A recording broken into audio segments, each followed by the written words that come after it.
The farmer's stomach twisted. He fell to his knees, nausea hitting him like a punch. His vision blurred, and before he could stop himself, he vomited. His barn collapsed. The wood, the stone, the beams, everything just crumbled. He tried to move to save his horses, but the ground wouldn't let him stand. Then behind him, a crack, a sickening crack. His house was falling, and inside, his wife, his children. Their screams hit him like knives. His wife, his baby, and then his own voice joined theirs, though it was drowned out by something even louder. A roar, a deafening roar. He turned, eyes wide, and saw it. Previously, we uncovered a story buried in ancient texts, one that suggests humanity didn't evolve naturally, but was designed. The Anunnaki, a race of advanced beings, arrived on Earth in search of gold, and they needed workers to mine it. Their first attempt, the IG, strong, obedient enforcers, but when they rebelled, the Anunnaki faced a choice: crush them or replace them. And let me guess, they went full Jurassic Park and started playing with DNA. Not just playing, rewriting history itself. They took a creature, primitive, weak, and altered it. But their first creations, they weren't the perfect humans we see today. They were something else, entirely. But then, they got it right. Oh no, you're not telling me the first real humans was just a lab experiment. Not just a lab experiment. A prototype, a test subject. His name, Adamu. Sound familiar? And if you thought episode 1 was wild, oh, you're not ready for what happens next.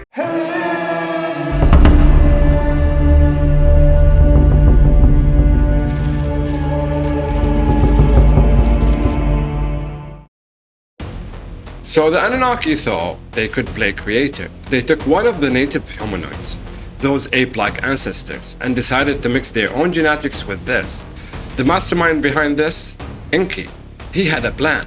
Make them smart, but not too smart. Strong, but nowhere as powerful as the IG. And most importantly, obedient. A perfect warforce.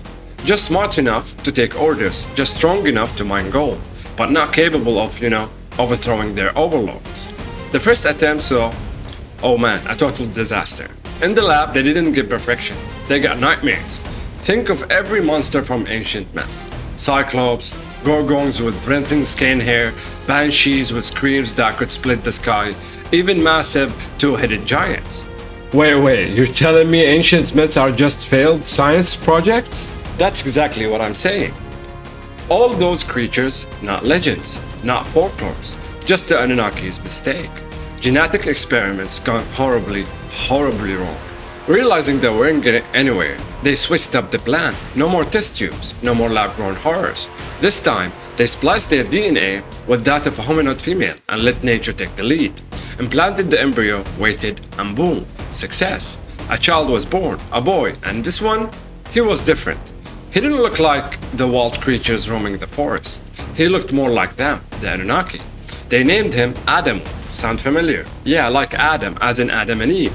Coincidence? Maybe not. Oh no, you're not about to tell me that the Bible is actually a sci-fi origin story. Oh, I absolutely am. Because get this, Adamu literally means first man in Hebrew, but it also means from the ground, or earth. And remember how Genesis says Adam was formed from dust? Well, the ancient Sumerians, Akkadians, Babylonians, they all told the same stories. Humanity created in the image of the gods, shaped from divine blood and clay of the earth. Even the Egyptians had their own version. Man crafted from God's tear mixed with clay. And that clay, not just dirt, it symbolized life itself. There's a massive gap in history, a point where early hominoids should have evolved gradually into intelligent beings. But that's not what happened. There is no slow climb, no steady increase in brain power. One moment it's basic primates, the next civilization, language, fire, tools. Oh sure, totally normal. Nothing suspicious about that, right? It's almost like humans just appeared. Let's talk about something wild. Dr. Ellis Silver, in his book Humans Are Not From Earth, dropped this bombshell theory. Humans were not originally from here.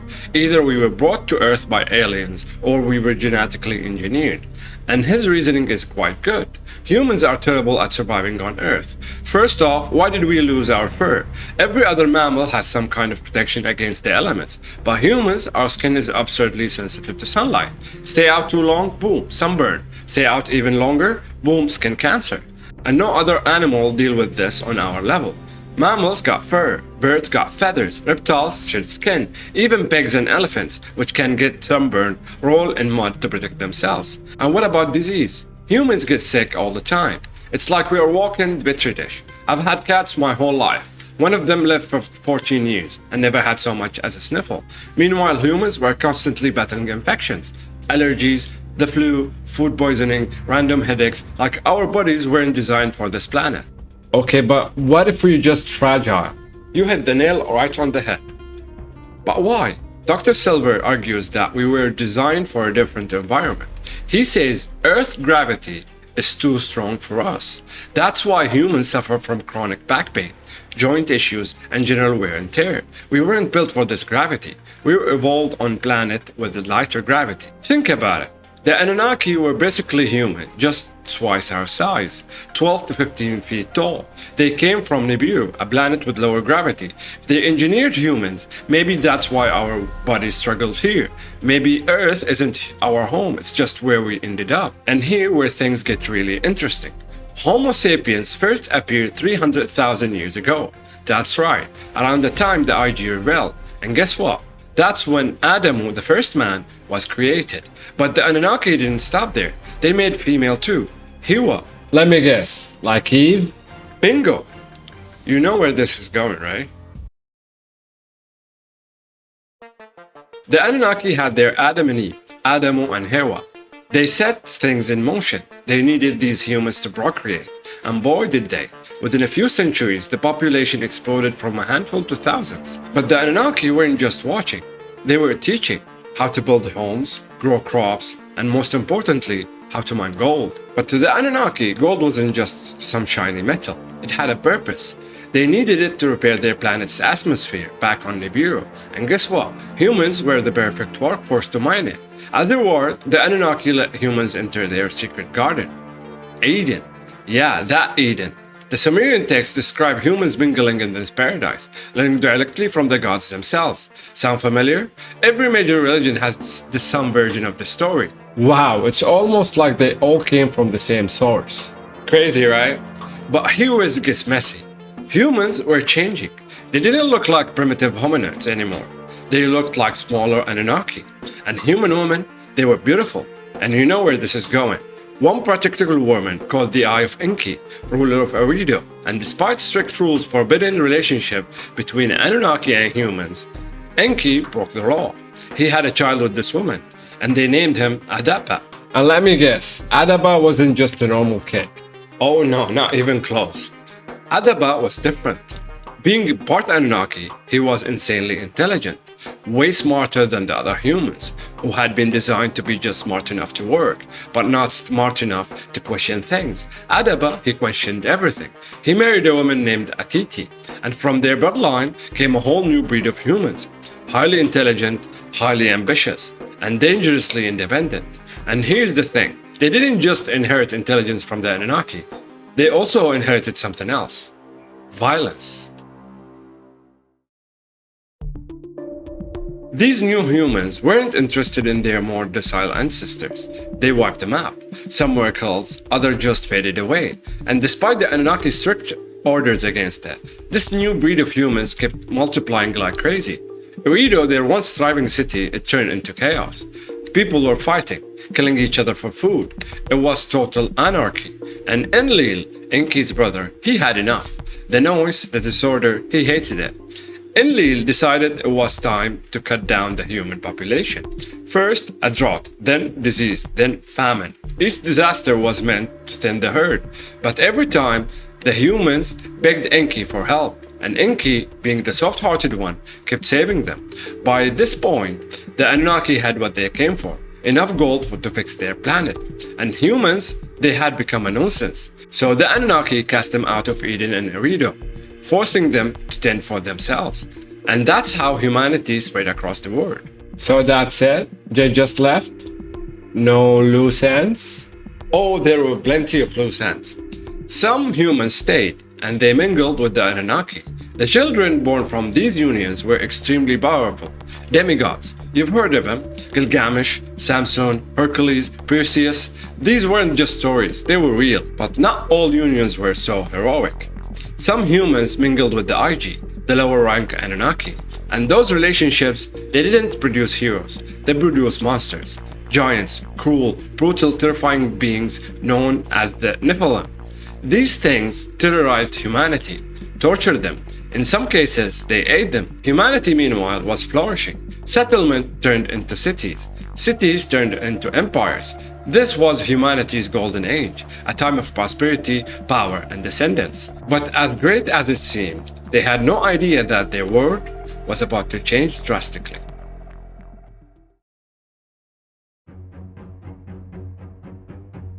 At first, it was just another star in the sky, a tiny speck, unremarkable. No one gave it a second thought. But then it grew, brighter, larger, and soon the whispers of curiosity turned into murmurs of concern, because this wasn't just a random celestial object. No, the Anunnaki knew exactly what it was. It was home, Nibiru. Nibiru's orbit isn't like the other planets. It swings way past Pluto, nearly touching the Kuiper belt, before slingshotting back toward the inner solar system.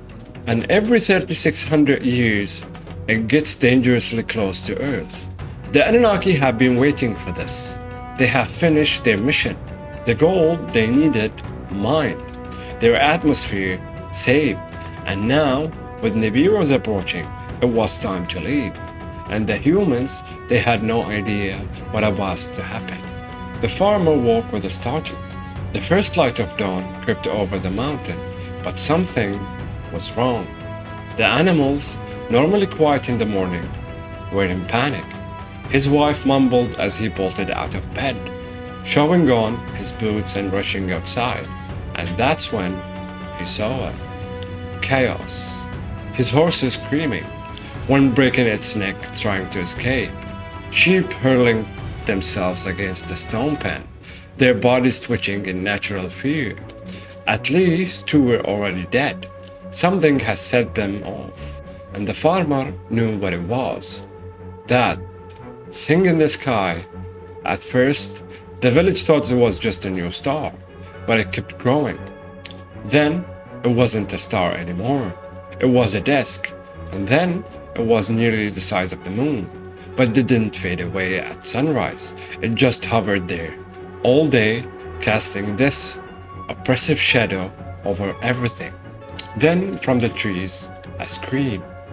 Birds, thousands of them, erupted from the forest, screeching in terror. The ground shuddered, and then came the hum, a vibration so deep it wasn't even a sound, it was a feeling. The farmer's stomach twisted. He fell to his knees, nausea hitting him like a punch. His vision blurred, and before he could stop himself, he vomited. His barn collapsed. The wood, the stone, the beams, everything just crumbled. He tried to move to save his horses, but the ground wouldn't let him stand. Then behind him, a crack, a sickening crack. His house was falling, and inside, his wife, his children. Their screams hit him like knives.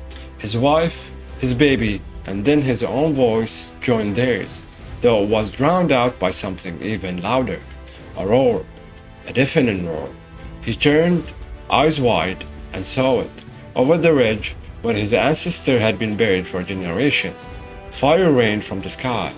Massive flaming stones, like mountains, plummeted to earth. The sun disappeared behind a choking wall of black smoke. The sky, it turned to night. Still, the farmer staggered forward, desperate to reach his family. But then, something landed at his feet. A chunk of burning coal, hissing in the ground. Then another, and another. A shadow fell over him. The last thing he saw was fire. The last thing he felt was heat. And then, nothing. Oh my God.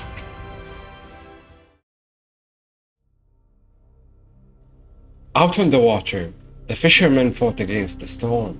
Waves slammed into his boat, threatening to rip it from the dock. The sky had gone black, and from above, fire. Red-hot stones rained down hissing as they hit the sea. Minutes earlier, he'd been happy, his nets overflowing with fish. The market would have paid handsomely. But now, the ocean was gone. The water vanished, sucked away in an instant, leaving behind nothing but miles of wet mud and dying fish. And the fisherman, he knew what that meant. Because when the sea disappears, it always comes back as a wall of death. And there it was, on the horizon, a wave, a mountain of water, taller than anything he had ever seen, rushing toward shore at a speed no living thing could outrun. This fisherman exhaled. He knew there was no escape. The sea had given him life, and now it would take him back. So he smiled, closed his eyes, and when the wave hit, it took everything. In orbit above, the Anunnaki watched. Nibiru passing had devastated Earth. The oceans had risen, swallowing the land. The mountains now just islands in an endless drowning world.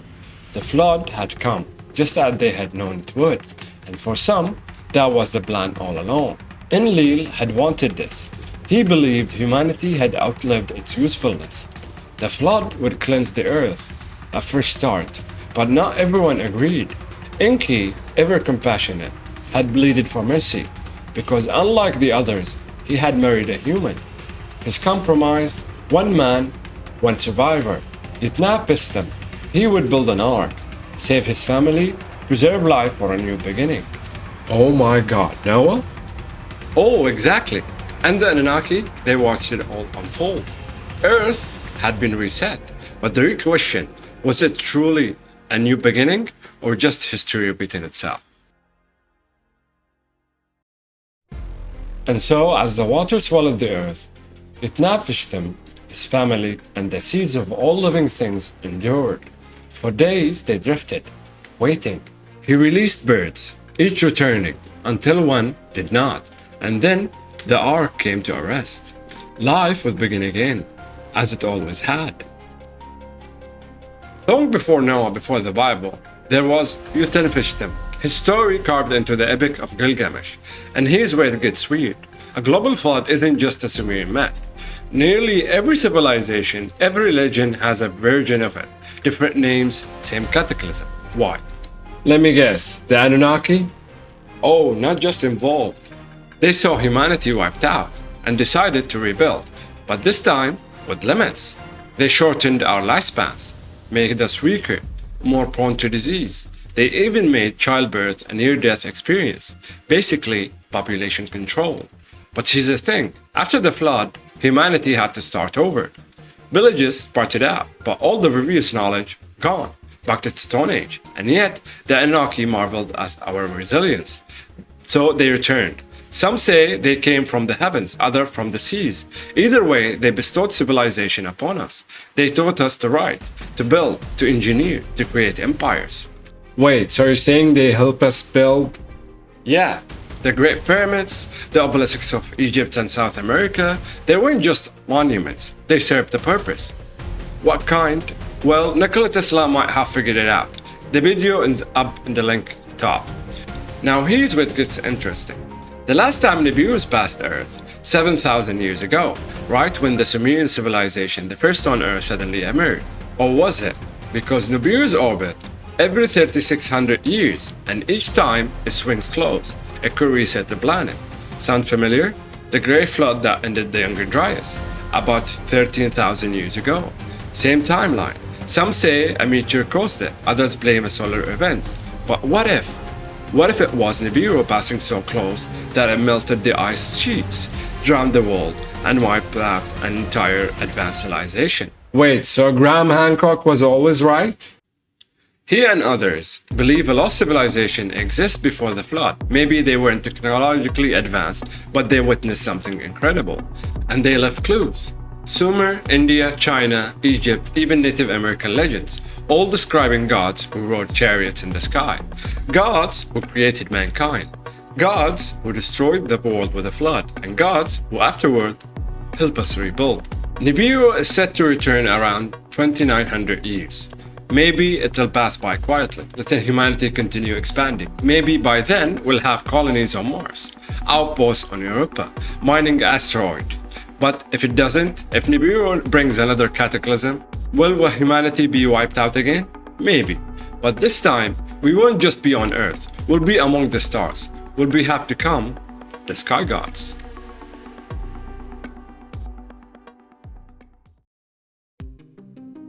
Hey, thanks for hanging out with us today. Drop a like and tell us what you think about today's episode in the comment section below. My name is Jeff, and this has been another episode of Mysteries Unraveled. See you in the next one.